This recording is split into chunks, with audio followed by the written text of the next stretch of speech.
이제 좀 나이가 드니까 걱정되는 게 좀 있죠. 나이 들어서 좀 너무 고생하지 않고 돈 문제도 좀 없고, 그죠? 큰 근심 없이 살다 가야 되는데 뭐 이런 생각이 아마 여러분 많이 드실 겁니다. 사실 이렇게 주위에 보면 나이 70, 80 이렇게 점점 뒤로 갈수록 어떤 경제적인 거에 대해서 되게 고통을 받는다든지, 아니면 자식들한테 되게 자존심 상하게 매달려야 된다든지, 아니면 병 때문에 정말 고생을 하신다든지. 이제 우리가 정말 80 정도 한번 볼까요? 80대 이후도 우리가 꽤 살잖아요. 그러니까 80 이후의 삶이 어떨지에 대해서 상상이 잘 안 가요. 사실 솔직히 상상이 안 가는데, 얼마 전에 80 이후의 삶을 예측하신 분이 있습니다. 제가 그분의 영상을 보고 정말 깜짝 놀랐어요. 그래서 나만 알고 있기 좀 너무 미안해서 여러분한테 알려드리려고 오늘 이 얘기를 하는 중이에요. 그 하버드 대학의 의과대 교수신데요.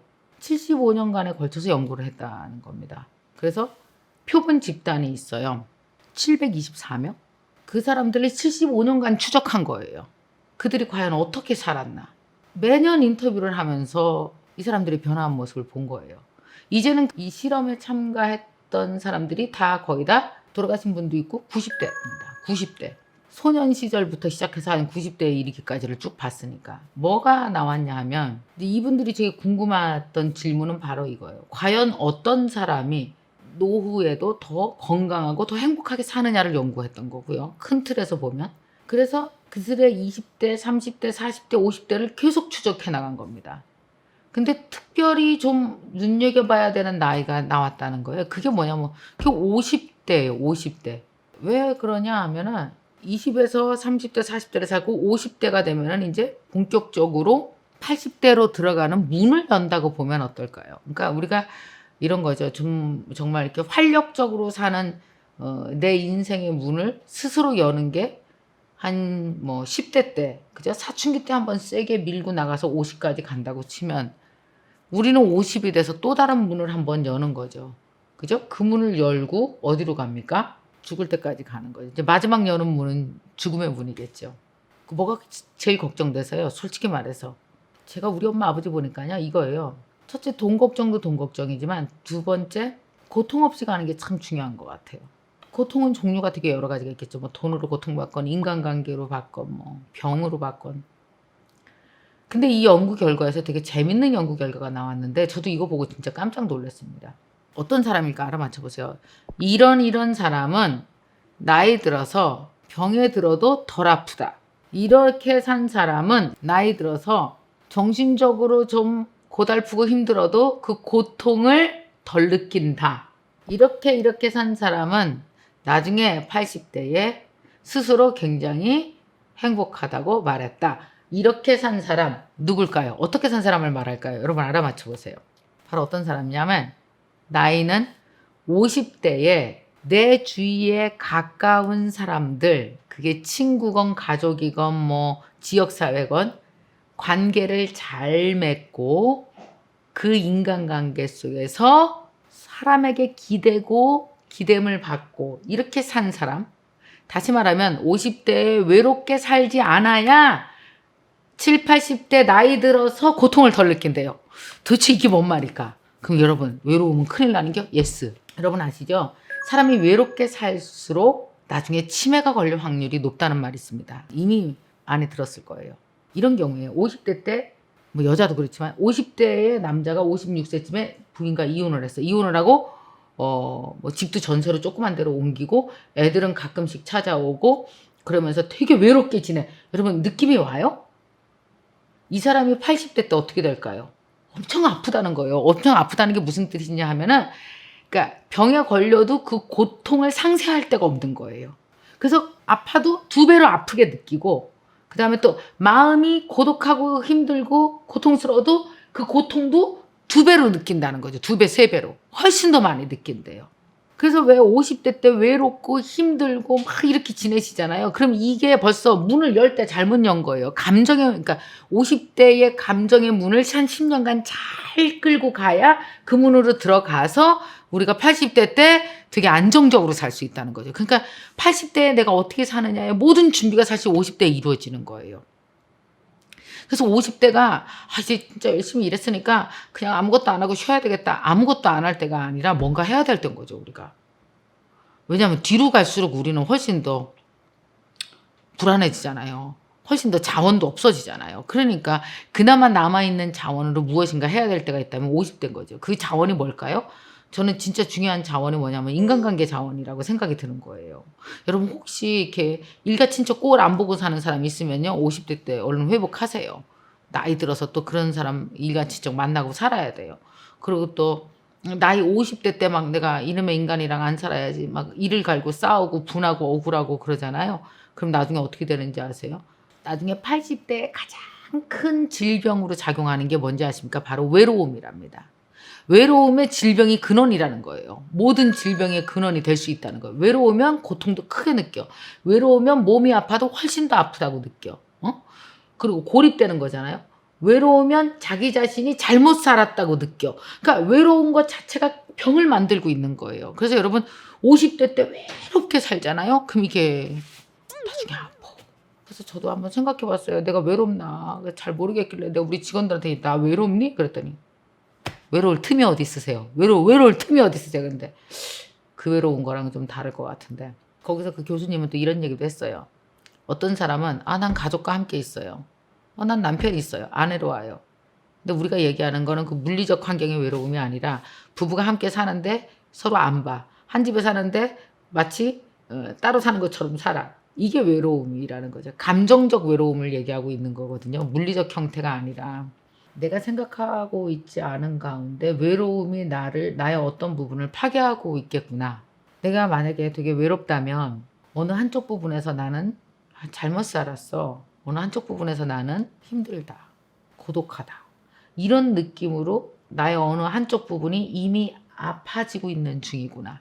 그리고 나중에 7, 80대가 됐을 때는 내가 그렇게 오랫동안 아파한 게 진짜로 아프겠구나. 동창회를 나가보면 아픈 애들이 많아요. 제가 얘기하는 지금 이 아픔은요. 외로움이요. 외로운 아이들이 되게 많아요. 외롭지 않기 위해서 우리가 해야 될 일이 있을 것 같아요. 저는. 일단 시간을요. 나를 위해서 행복하고 풍요로운 시간을 썼으면 좋겠어요. 그러니까 남을 위해서 반드시 해야 될 일을 하는 이 노동 같은 일 말고요. 나를 위해서 나를 풍요롭게 하는 시간을 하루에 몇 시간은 가졌으면 좋겠어요. 내가 함께 그 책을 읽어서 즐겁고 내가 운동을 해서 취미 생활을 해서 무엇인가 나와 함께 할 수 있는 든든한 취미 생활 하나가 있었으면 좋겠고요. 또 하나는 뭐냐면 이제 회복해야 될 것 같아요. 외부로부터 가져오는 것도 있지만 안에 있는 거. 그러니까 왜 이런 게 있잖아. 인간관계 중에서 절대로 없애지도 못하고 결국 평생 가야 되는 인간관계가 우리는 있어요. 이 생물학적으로 나와온 인간관계들 있잖아요. 내 결혼했어, 애 낳았어, 뭐 이런 거요.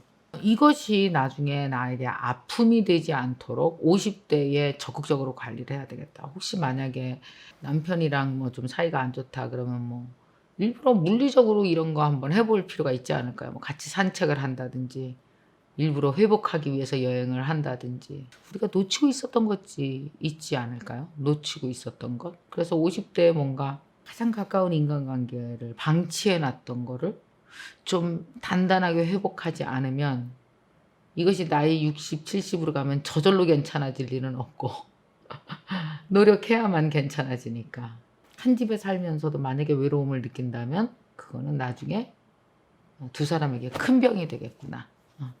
병을 키우는 게 되겠구나 라는 생각이 들었고요. 또 하나는 아이들과 가깝게 지내는 거예요. 아이들과 가깝게 지내는 거예요. 사실은 그 인간관계에서 패배감이 제일 큰 게 친구랑 헤어졌을 때는 그까지 패배감 아무것도 아닙니다. 내가 왜 이렇게 살았나 이런 자괴감, 패배감 별로 안 들어요. 뭐 친구 뭐 많은데 뭐. 살면서 가장 자괴감과 패배감이 드는 게 뭘까요? 자식과 멀어질 때. 그죠? 남편과 멀어질 때. 내 아내와 멀어질 때. 내 부모와 멀어질 때. 이것처럼 패배감과 자괴감이 드는 게 없죠.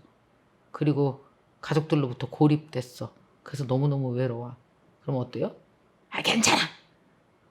아무렇지 않아. 뭐 살다 보면 별일 다 했지만 괜찮아. 이렇게 괜찮다고 막 큰 소리 치고 말을 하는데 한쪽 구석이 이미 무너져 내리고 아프기 시작한 거예요. 그래서 그게 나이 7, 80이 되면 그게 다 고통으로 올라오는 거죠. 마음의 고통, 그리고 몸의 고통, 그리고 그걸 옆에서 같이 케어해 줄 사람, 같이 돌봐주면서 당신 괜찮아. 그만큼 했으면 잘한 거야. 이렇게 위로해 줄 사람 없죠. 나한테 따뜻한 말을 건네줄 사람이 없으니까 어때요? 더 차가워지고 더 냉랭해지고 더 아프고 고통이 3배, 4배 되고. 역시 75년간 연구를 해서 나온 데이터라 그런지 게 맞더라고요. 키워드는 외로움입니다, 여러분. 나 원래 외로운 사람이라고 하지 마시고요. 여러분 외로움은 치유하셔야 됩니다. 그러니까 관계를 다시 시작하셔서 만들어 나가세요. 50대에 외롭지 않도록. 그래야 여러분 70대, 80대 나이 들어서도 아파도 덜 아프고 마음이 그리고 몸의 고통도 덜 느끼고 그리고 나는 정말 행복한 사람이다 라고 말할 수 있고 그러지 않을까요? 전 지금 56세잖아요. 오늘 내 하루가 바로 70대로 연결될 것 같은 느낌이 딱 들어요. 지금 내가 이렇게 살면 70대 때 이렇게 되겠구나. 굉장히 가까운 미래거든요. 그리고 20, 30대보다 변수가 되게 적어요. 그렇기 때문에 내가 이런 식으로 외롭고 고집스럽게 살면 나중에 되게 고독해지겠구나. 내가 지금 이렇게 나를 돌보지 않고 이렇게 지내면 이렇게 되겠구나. 이 느낌이 되게 가까운 미래라 금방금방 연결이 되더라고요. 교수님은 얘기를 하십니다. 80대에 고통을 덜 느끼고 행복하게 살고 싶고 행복하다는 느낌을 가지고 싶다면 지금부터 노력해야 된다. 50대 절대로 외로워하지 말라. 외로운 감정 방치하지 말고 그걸 먼저 해결해 나가라 라고 얘기하거든요. 여러분 혹시 요새 외롭다라는 생각 하신 적 있습니까? 그러면 시급히 해결하시기 바랍니다. 만나서 얘기를 하건 만나서 밥을 먹건 규칙적으로 같이 산책을 하건 아니면 서로 사과하고 가까이 가건 무엇인가 인간관계를 위한 외롭지 않기 위한 노력을 필사적으로 해야 될 것 같아요. 여러분 외롭지 마세요. 저는 지금 학생들을 가르치고 있어요. 그래서 아이들을 위한 공부는 많이 했는데 정작 제 자신을 위한 공부에 대한 갈증이 좀 해소되지 않는 게 있었거든요. 그런데 이 유튜브 대학이 개설된다라는 걸 알고 그때 가입을 하게 되었고 어떻게 하다 보니까 이렇게 조교까지 하게 되었습니다. 그래서 오늘 이 자리를 계기로 좀 그런 무기력도 좀 타파하고 이제 김미경 학장님과 여러 동기님들의 에너지, 좋은 에너지를 같이 좀 공유하면서 마음을 고추 세우는 그런 시간을 가져봤으면 좋겠습니다.